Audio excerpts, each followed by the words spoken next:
At Christmas, I was working a double shift in the ER. My parents and sister told my 16-year-old daughter there was no room for her at the table. She had to drive home alone and spend Christmas in an empty house. I didn't make a scene. I took action instead. The next morning, my parents found a letter at their door and started screaming. On Christmas Eve, I got home around 11:45 at night, dead on my feet. I'd done compressions on a man who insisted he was just tired. He was also blue. That kind of shift. So when I saw Abby's boots by the door, my first thought was, someone's bleeding. Then I saw her coat slumped on the armrest, her overnight bag still zipped, and her curled up on the couch in that tight, awkward sleep position like she didn't trust the furniture. I stood there, waiting for the logic to catch up. She was supposed to be at my parents'. Overnight. Tradition. She begged to drive herself. Just once. Newly licensed and proud of it. She even left early to be extra polite. My husband and I were both working late shifts, so the plan made sense. Until it didn't. "Abby?" I said softly. She opened her eyes instantly, like she hadn't really been sleeping. "Hey, why are you here?" She sat up slowly, shrugged. "They said there wasn't room." I blinked. "Room where?" "At the table." Her voice cracked halfway through. She tried to cover it with another shrug. Didn't work. "They said they weren't expecting me." That there were too many people already. Grandma said she couldn't just pull up another chair last minute. She looked stressed, like I was adding to her load. "You got there on time, though." "Yeah, right on time." She opened the door and just looked surprised, like I'd shown up for the wrong holiday. She paused. Then she said there wasn't a bed left either. There it was, the backup excuse. She said they didn't want me driving back late, but also didn't know where else to put me. So, I left. "Did anyone offer to drive you home?" "Nope." I stared at her. "Did they at least let you eat?" Another shrug. "The table was packed." Lily was in my usual seat. Grandpa was talking to her like she was royalty. No one looked at me. Then Grandma said, "It's just a full house this year," and Aunt Janelle nodded. "So, I left." She glanced at the table and added, "I made toast." I turned and saw it. A single slice on a paper towel, cold and slightly bent. Half a banana next to it. That was her Christmas dinner. I felt something coil in my chest. Not anger, not yet. Just that cold, glassy feeling right before the shatter. "I wasn't hungry anyway," she said. "Not really." That's when her eyes started to fill. She fought it. God, she tried. Looked up. Blinked hard. Bit her lip like she could chew her way out of the emotion. "They made it seem like I'd imposed," she whispered. "Like showing up, after it was planned, was rude." And then she cried. Quiet and slow. Like a faucet you can't quite turn off. "I was going to bring a pie," she added. "But I thought they'd have enough food already." I sat next to her, put my arm around her shoulders. She leaned in without hesitation, like she'd been holding herself up out of spite. After a while, she wiped her nose on her sleeve. "I know they don't like you," she said, "but I thought—" She cut herself off. "You thought you were just the kid." "Not part of it." She nodded. "They didn't even say it meanly," she added. "Just like it was a practical problem, like I was a folding chair they didn't have space for." I didn't go to bed right away. I sat in the kitchen, looking at her bag, still zipped. She'd packed it so carefully, picked out the sweater my mom said she liked, brought a little tin of cookies she made herself. I opened the fridge. There was nothing special in there. We hadn't planned a backup Christmas. Why would we? We trusted them. That's the part I couldn't get over. Not the cold cheese toast or the lack of food. Not even that she drove home alone in the dark. It's that they looked her in the eyes, this sweet, awkward, brave girl who showed up on time with cookies and a smile, and told her, with 28 people inside, "There's no room for you." They didn't mean no space. They meant, not you. The next morning, my husband got home. Abby was still asleep. I told him what happened. He stood there for a long moment, then said, "So what do we do now?" I didn't answer. Not yet. But I already knew. Because there's turning the other cheek, and then there's turning away a 16-year-old who just wanted to be included. And they chose the latter. I didn't make a scene. I did this instead. 2 weeks later, my parents got a letter and started screaming. I don't remember the first time I got called the weird one, probably before I knew what the word meant. When I was 6, I found a dead bird and asked if I could dissect it. Not to be creepy, I just wanted to understand how it worked. My mom slapped the kitchen counter and said, "Jesus, Kate, what's wrong with you?" My sister Janelle screamed and told everyone I was trying to build a zombie. I got grounded for scaring her. That kind of set the tone. I loved anatomy books, wanted a microscope for Christmas, asked questions about blood flow at dinner. At school, I was the one who actually raised her hand. In my family, that was enough to get you labeled a show-off. Nobody else went to college. Most didn't finish high school on the first try. I was the only one who studied during commercials, or at all. By the time I was 12, my dad had started joking, half-joking, that I wasn't really his. "Too smart to be mine," he'd say. Then he'd laugh. Once, I overheard him arguing with my mom when they thought I was asleep. He asked if she'd ever cheated on him. Said he always wondered because I didn't look like anyone in the family. I didn't sleep much that night. Never asked about it. Still haven't. By high school, Janelle had perfected her role as the golden child. She was loud, likable, average in school, but excellent at turning every failure into a story. People loved her. She knew how to cry on cue and made sure everyone knew she watched out for me, the poor awkward one who couldn't take a joke. She used to call me Dr. Freak, in front of people. When I actually became a doctor, she upgraded it to Dr. Moneybags. So, progress? When I got the scholarship, the full ride, my parents were weirdly quiet. No celebration, no hug. My mom asked who I thought I'd end up marrying, since guys don't like women who act smarter than them. I told her maybe I'd marry myself. She didn't laugh. They didn't give me a cent. I waited tables through med school, took shifts no one wanted, came home with sore feet and burnout in my bones. Meanwhile, my family thought I was living the dream. They didn't visit once. Years later, after my second residency, I got the first steady job that made me feel like maybe I wasn't drowning. My husband and I met during an overnight shift. Very romantic, if you find shared exhaustion romantic, and eventually moved to a place where we could afford more than instant noodles. And that's when the calls started. "Can you help with the electric bill? Can you co-sign this lease?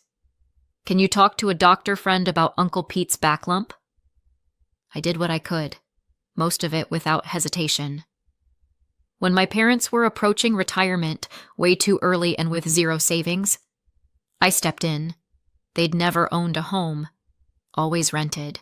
Bad credit, bad luck, whatever the excuse of the year was. So I bought a modest 2-bedroom house and handed them the keys. I told them it was a gift, that I'd handle the mortgage. The house is in my name, but they live there like it's theirs, rent-free. Utilities? Covered more often than not. Medical stuff? I have insurance access, yes.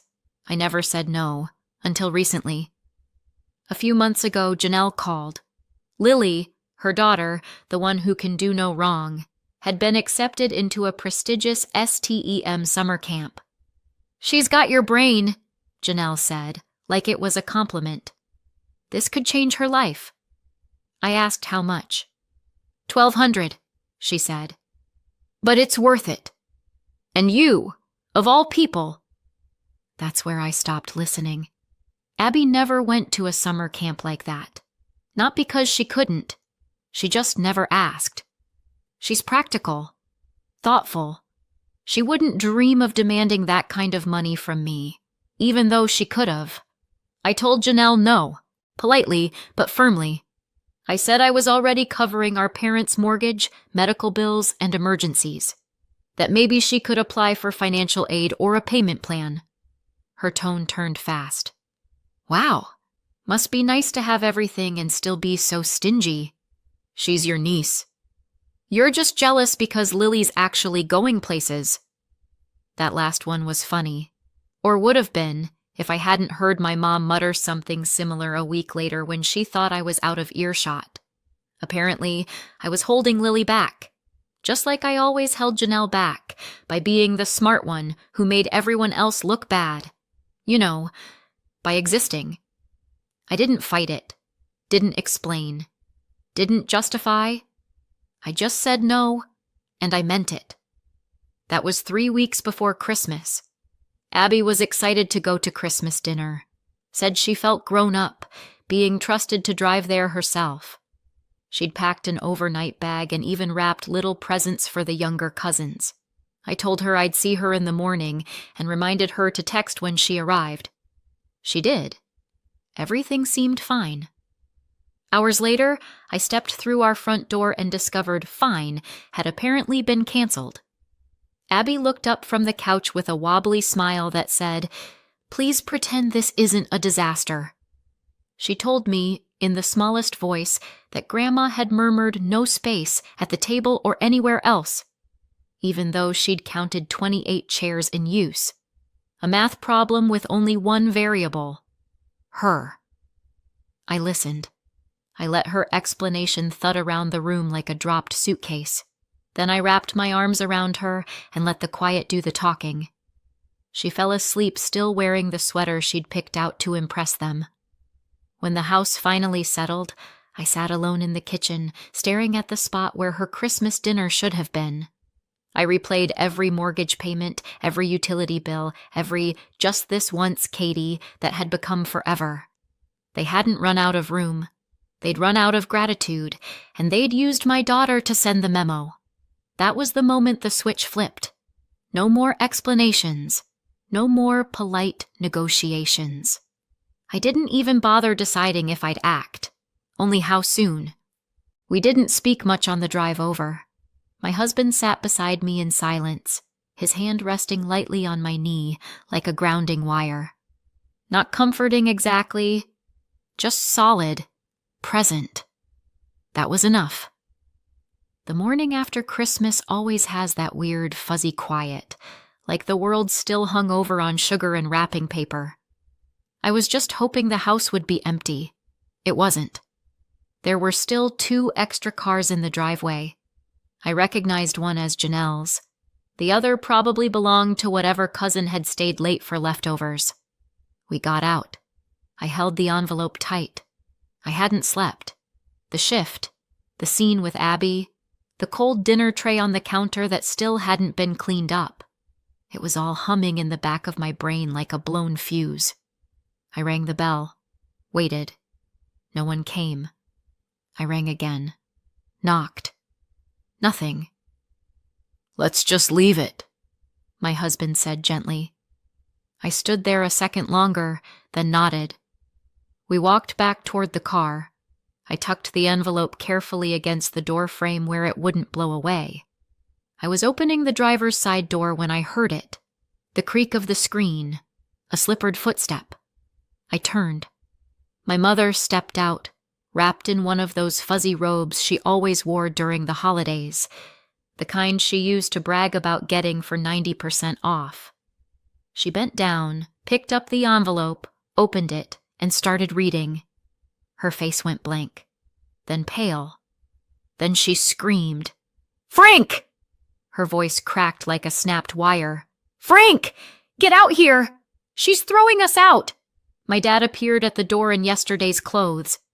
What the hell? Janelle followed, still in her Christmas pajamas, clutching a mug like she thought this was going to be a cozy morning. What's going on? My mom turned and pointed down the driveway like I was a stray animal that had just pissed on her porch. You ungrateful little... We got in the car and pulled away before I could catch the full sentence. Didn't matter. I knew the greatest hits. By the time we got home, my phone was already buzzing. I ignored it. Then it buzzed again. And again. The 6th time I picked up. How dare you! My mom shrieked. No hello. No pause. Not even a fake concern for Abby. You've lost your damn mind! I held the phone away from my ear. I could still hear my dad yelling in the background. If you do this, you're no daughter of ours, he bellowed. They didn't ask why. They didn't ask what happened. They didn't even mention Abby. Not once. I hung up. They kept calling. Janelle started texting. I think one message actually said, "This is going to ruin your reputation. Think of your career." Oh, honey, my patients don't care where my parents live. By evening, my phone looked like it had gone through a breakup. 32 missed calls, 14 texts, 3 voicemails. One cousin even had the nerve to message. Not my place, but this feels extreme. You only get one mom. I didn't answer any of them. The next morning, there was a knock at the door. I looked through the peephole. Of course. My mother. She was standing on my porch in that same fuzzy robe, holding the eviction letter, now crumpled and damp, like she'd been squeezing it for 2 hours straight. I opened the door but didn't invite her in. She didn't wait. You're really doing this? She hissed. After everything we've done for you? I let that hang for a second. Then I said quietly, You mean the house I bought for you? The bills I paid?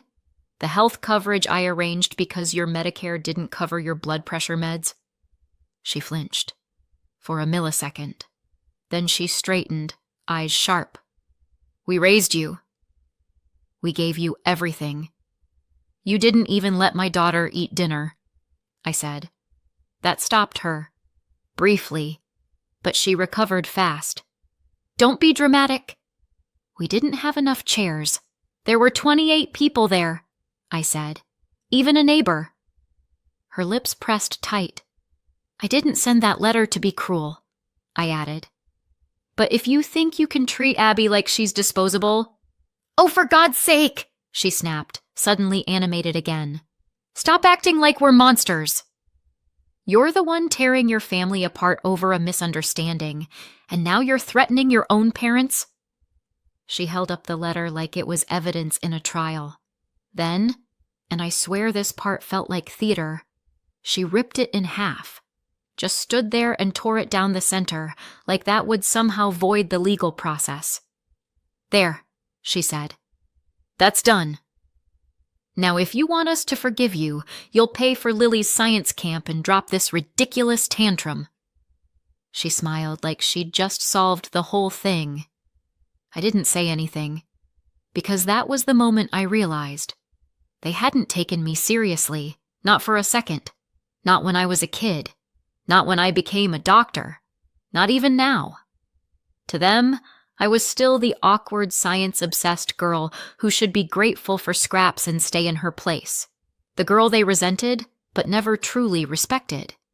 They thought I wouldn't follow through. But they were wrong. So I let my mother walk off the porch, muttering to herself like the hero in a tragic play. And I closed the door. Quietly. Calmly. But in my head, I was already making the next move. My mother tore up the eviction letter like it was a flyer for gutter cleaning, right in front of me, right after accusing me of being selfish, loveless, and emotionally unstable. Then she had the nerve to smile and say, Pay for Lily's science camp, and we'll forgive you. She said, We'll forgive you, like they were the victims. Like turning away my daughter at Christmas was some sort of lapse in etiquette instead of cruelty. 2 mornings later, I met with a lawyer. I laid everything out. The house in my name, the mortgage I'd been paying for 7 years, the bills, the dental plan, the quiet sacrifices. He didn't flinch. "I assume you want a formal eviction," he said, like it was the weather. I nodded. The notice went out that same week. 60 days. Legal, paper stamped, signature required. And this time, they couldn't tear it up and pretend it didn't exist. I kept paying the mortgage, wasn't about to let my credit die for the sake of a statement. But everything else? Gone. Utilities, cable, medical reimbursements. They got a crash course in what no support actually looks like. 2 weeks later, someone knocked on my door. It was Aunt Elaine, the good aunt. Or so I'd thought. She had a tin of cookies and a rehearsed look of concern. "Kate," she said, "I just want to talk." I let her in. I already knew why she was there. We sat in the kitchen. I poured tea. Neither of us touched it. "It just doesn't sound like you," she started. There it was. "Throwing out your parents over a misunderstanding?" she added gently. I laughed once. Not kindly. I told her about the house, the bills, the Christmas Eve betrayal, how my parents had made room for 28 people, including a neighbor and 2 cousins I hadn't spoken to in a decade, but not their own granddaughter. Aunt Elaine paled. "I didn't know," she said. "They didn't tell you," I corrected. She left like someone who couldn't unhear what they'd heard. 3 days later, I got a text. "I didn't understand before." I do now. 1 week before the deadline, my lawyer called. "They haven't moved." "At all," he said. "Then we proceed," I replied. I listed the house that same day, set a fair price, not high. I wasn't trying to squeeze value. I just wanted it over. A buyer made an offer fast. Families love that area. They just wanted it empty. "Vacant possession required," my agent reminded me. "Noted," I said. I didn't go the day they were removed. The new owners took care of it through legal channels. I heard it wasn't pretty, but what came next wasn't better. Janelle took them in. Of course she did. My sister always liked to cosplay the better daughter. She gave interviews to cousins like it was a press tour. "She's abandoning them," she said. All because of one holiday mishap. 3 weeks later, she was on my doorstep, eyes bloodshot, hair in a frizzed bun. "I can't do it," she said, without even saying hello. "They're fighting constantly." Mom thinks the living room's too small.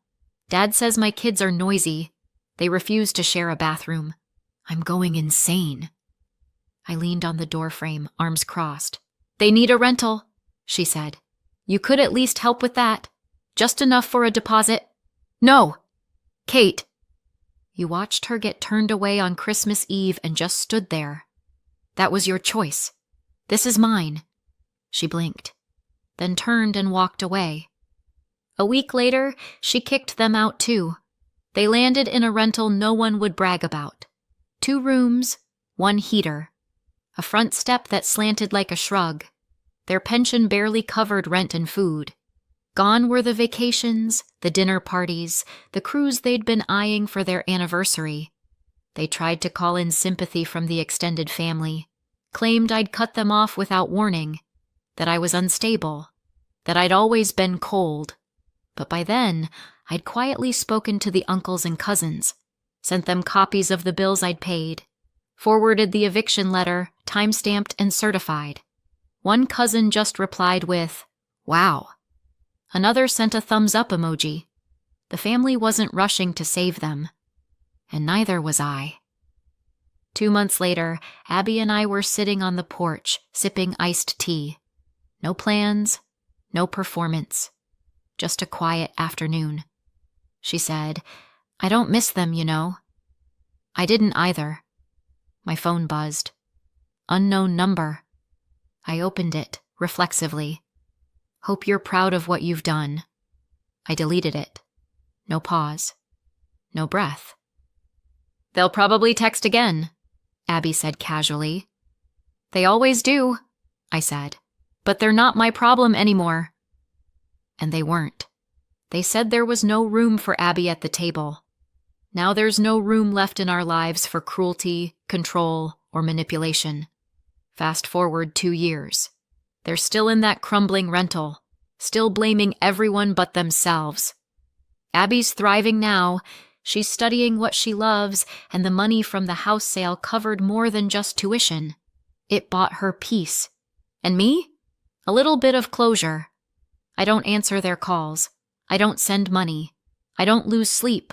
I protected my daughter. I chose her. Finally.